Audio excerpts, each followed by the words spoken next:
coule de source vous est présenté par Saur, acteur engagé pour redonner à l'eau la valeur qu'elle mérite.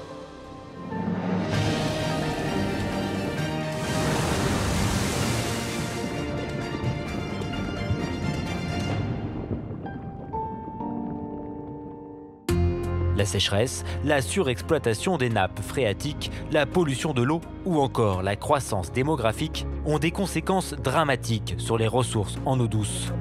Sa gestion est un enjeu crucial pour l'avenir de notre planète. Alors comment pouvons-nous augmenter la quantité d'eau douce disponible étant donné que c'est une ressource limitée? La solution se trouverait en Vendée, près des Sables d'Olonne. Pour éviter de puiser sans cesse dans des nappes phréatiques, une usine de recyclage des eaux usées en eau potable est en construction. Il s'agit du programme Jourdain, une première en Europe. Ils doivent recevoir les membranes normalement aujourd'hui ou demain. Ah oui, d'accord. Le principe est simple. Au lieu de rejeter en mer les eaux usées qui proviennent des stations d'épuration, elles seront acheminées ici, dans l'usine Jourdain, pour subir une série de traitements.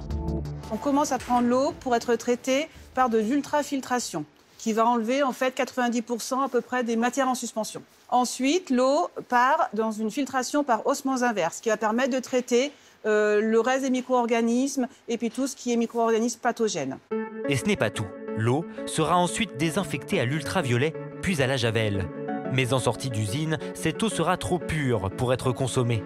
Elle va donc emprunter un canal de 27 km jusqu'à un bassin végétalisé spécialement conçu pour faire le plein de minéraux avant de rejoindre le réseau d'eau potable. Le but en fait de l'usine, c'est de traiter à terme 600 m3. 600 m3, il faut se rendre compte que ça représente la consommation pour 75 000 abonnés à peu près. Jourdain verra le jour début 2024 pour une phase de 3 ans de tests et d'analyse de l'eau.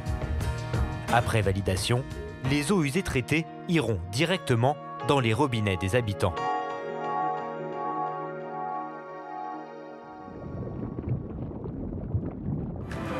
Ça coule de source vous a été présenté par Saur. Ensemble, redonnons à l'eau la valeur qu'elle mérite.